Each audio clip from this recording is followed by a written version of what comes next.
¿Cómo están? Muy buenas noches. Bienvenidos al Bote Pronto de hoy. Hoy es lunes 13 de septiembre. En esta semana de celebraciones patrias, por cierto, de una vez le digo, miércoles 16 no va a haber Bote Pronto. Perdón, miércoles 15 no va a haber Bote Pronto. Vamos a estar transmitiendo mi compañero Alejandro Domínguez desde el Zócalo. Aunque todavía no se sabe si hay fiesta en el Zócalo o no.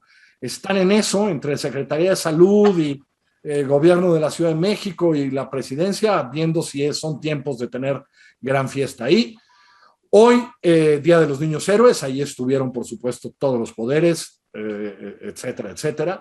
Y hoy queríamos hablar, escribí de eso porque veo los números, yo escribí de eso hoy, un poco se los propuse, veo los números de seguridad y digo, híjole, pasó la ley de la Armada la semana pasada, viene ya la ley para darle a los militares la Guardia Nacional, que sea, digamos, un órgano como desconcentrado, pero lo que no se ve es avance, y ahí está la Guardia y está desplegado el Ejército y no vemos ningún avance, y creo que este es un peso que vamos a tener los próximos años y que no sé si está claro, si ni siquiera el gobierno lo tiene claro, ¿no? El peso que va a seguir teniendo este número de muertos diarios, de homicidios, de violencia, es ya un tema con Estados Unidos. Ibabel, ¿cómo estás? Rafael Pérez Gay, ¿cómo estás? Ibabel, arráncate.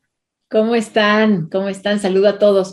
Es una paradoja, ¿no, Carlos? Que estemos teniendo una Secretaría de la Defensa Nacional cada vez más abocada a la seguridad y cada vez con mayores recursos para ello. Ahora en el presupuesto de egresos es la tercera secretaría que más recursos va a tener, y si le juntamos con la Secretaría de Seguridad, bueno.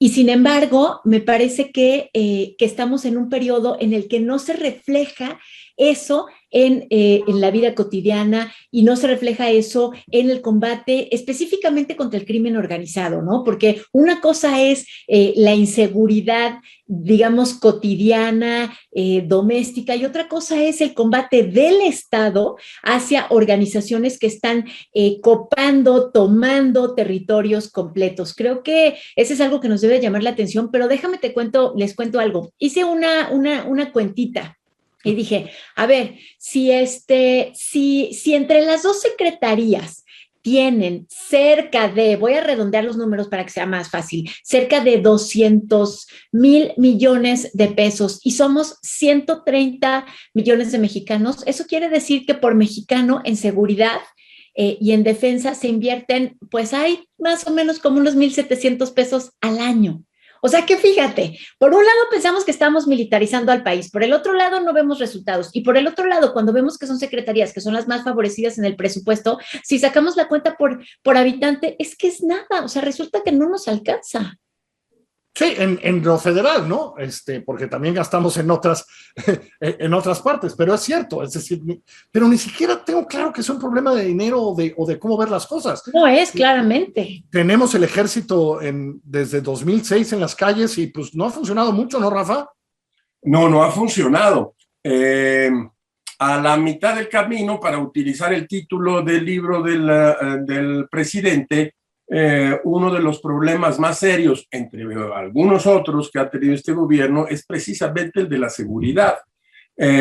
Nos han explicado, nos han dicho que se ha contenido, digamos, el índice de homicidios dolosos, lo cual quiere decir, es un eufemismo para decirnos, no hemos podido reducir en un solo muerto a partir de que tenemos esta nueva estrategia, estos ejes, digamos, que el gobierno ha mantenido. Leía yo, como seguramente ustedes lo hicieron, a nuestro buen amigo Eduardo Guerrero. Él escribió un artículo interesante que se llamaba La Pax Narca. ¿Está cerca o no? ¿Qué es la Pax Narca? Bueno, pues el momento en el cual hay pactos de algún tipo entre estados, no estados federales, para que baje la inseguridad. Y decía algo muy interesante, Guerrero, decía, el problema es que no solo tenemos ya al narcotráfico, es decir, al trasiego de la droga, la atomización de las bandas es tal que ya no se dedican solamente o casi no se dedican al trasiego de la droga. a la extorsión, al secuestro, al cobro de piso, y eso es muy difícil de controlar, decía Eduardo Guerrero. De modo que los tres ejes, digo yo, que entiendo tiene el gobierno, uno que me parece bien, que me he comentado aquí, que es el ataque a las fuentes financieras del narcotráfico. Número dos, estar acotando algunos territorios. Y número tres, no permitir que crezcan más cárteles. En ninguno de estos ejes centrales han tenido éxito en el gobierno. De modo que a la mitad del camino sigue volviéndose muy probablemente el problema que más a largo plazo tendremos. Los otros pueden ser muy, muy complejos, la economía, la salud. El problema serio de la salud, pero este es el que a más largo plazo va a tenernos muy, muy preocupados a todos y cada uno de los mexicanos en la vida diaria. Si parecemos después de tantos años, Ibabel, como incapaces de solucionarlo, ¿no? Es decir, ya llevamos demasiados años en esto, ¿no? Es decir, sí. 2000, ¿te acuerdas aquel 2010, 2011, que era terrible? Sí. Las masacres, la tal. Llevamos 10 años en esto y este país no acaba de entender qué hacer, ¿no? Bueno, no 10 años. En tu artículo, Carlos, tú colocabas el arranque de esto en el 2006, o sea, más de 10 años. Y recojo algunos de los elementos que dijo Rafael, porque normalmente cuando hablamos de la seguridad, efectivamente estamos viendo los indicadores de los homicidios, en los que estamos en el hoyo, pero no tenemos nada más que ver los indicadores en los homicidios. O sea, podríamos estar viendo, bueno, fíjense que se contuvieron los homicidios porque no hay más, hay muchos, pero no hay más.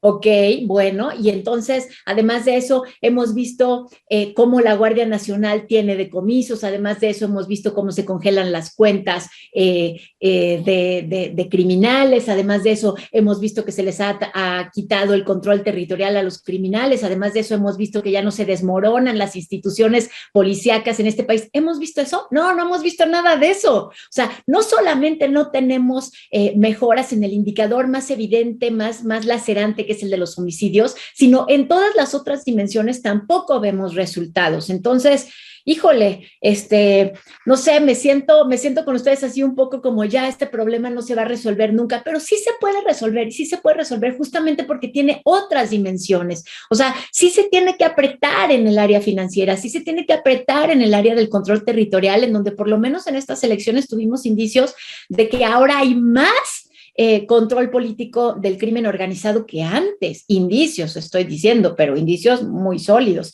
Entonces, creo que es una tarea pendiente y además es la tarea quizá más relevante del Estado, ¿no les parece? O sea, si no puede garantizar que entre nosotros no tengamos seguridad patrimonial y de vida, es que ¿a quién le importa que ponga un puente? Ahora, también lo que nos ha pasado un poco es que la normalización de esto tantos años hace que no esté donde tuviera que estar, ¿no? Rafael, en la discusión pública. Es espantoso, es una tragedia la normalización. Pero... Estoy por desgracia de acuerdo, es decir, cada día esta normalización nos lleva primero a algo fundamental que es un elemento psíquico. Acostumbrarte a que haya tantos muertos todos los días, a que veas fotografías, a que oigas de secuestros o que oigas de extorsión. Eso va minando de algún modo y de distintas formas a la población y a la sociedad. Esto por un lado. Y luego por otro lado, y Abel tiene razón, la primera obligación del Estado es la seguridad de sus gobernados. Si no puedes darles seguridad, no les estás dando lo esencial para vivir, porque después de la seguridad, pues vendrán una larga lista de necesidades que quizás podrás obtener. Entonces, la seguridad, yo comparto con ustedes esta sensación de, bueno, ¿cuándo, hasta cuándo, cuántos años más? Yo recuerdo que en aquellos años que tú estás diciendo, decían, no, este problema va a durar por lo menos 10 años. Pues ya pasamos los 10 años. Pasamos. Y estamos en unos números verdaderamente terroríficos, esa es la verdad.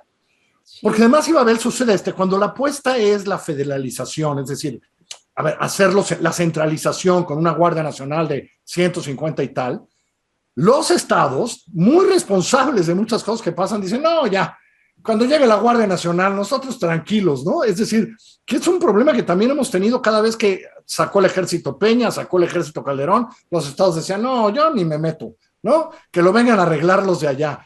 Y hoy son los estados los que lo sufren porque son los que están ahí en territorio, ¿no? Iba a ver.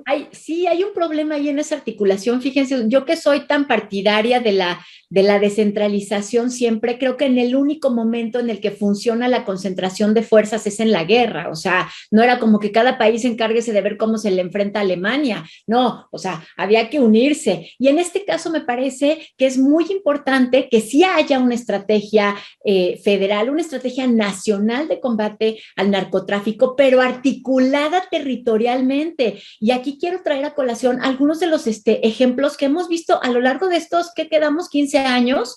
Ha habido ejemplos positivos que luego se caen, pero no es como que nunca lo hayamos podido detener. O sea, se pudo, por ejemplo, en Ciudad Juárez detener y luego otra vez valió. Ahora el ejemplo más reciente es Guerrero, que este estado pudo contener la violencia en los últimos años. Entonces uno dice, bueno, ¿y ahí qué se hizo? O en Veracruz, ¿no? En Veracruz es un ejemplo de estudio, y ahí fue porque corrió la sangre, ¿eh? Pero el caso es que ha habido casos por estados en los que de pronto se contiene y que creo que tendríamos que poner mucho más atención en la forma en la que se hace en la articulación con los estados aledaños y en la articulación con la federación. No, y el trabajo de gobernadores, que importa muchísimo, ¿no? Porque ¿no? Sí. De repente hay gobernadores que hacen así los brazos y dicen, no, ya, que venga el ejército, la marina y la Guardia Nacional a salvarme, ¿no, Rafa? Y que nos vengan a arreglar este problema que en muy buena medida hicimos nosotros mismos, que esa es la verdad, porque no podemos decir que solo la federación, que solo el gobierno central, por llamarle así, es el culpable. No, gobernadores que han estado implicados en muy serios casos de corrupción y de narco, falta de atención de fuerzas de seguridad, venta de las policías, algo muy, muy impresionante que no veo cuándo va a terminar, y a mí me ocasiona de verdad una especie de desazón y de desconcierto, porque tampoco veo una política real que pueda cambiar y llevarnos en un camino rumbo al final de este baño de sangre, porque eso es lo que tenemos. Sí, y la verdad es que ya deberíamos haber aprendido un par de cosas, ¿no, Ibabel? Pero pues por lo menos la articulación entre los gobiernos y la federación, pero de ambos lados, porque después la federación también se hace ojo de... Me toca nada más a mí, dicen. Ibabel, mil gracias, Rafa. Gracias, muy buenas noches. Buenas noches a todos, que les vaya muy bien. Adiós. Adiós.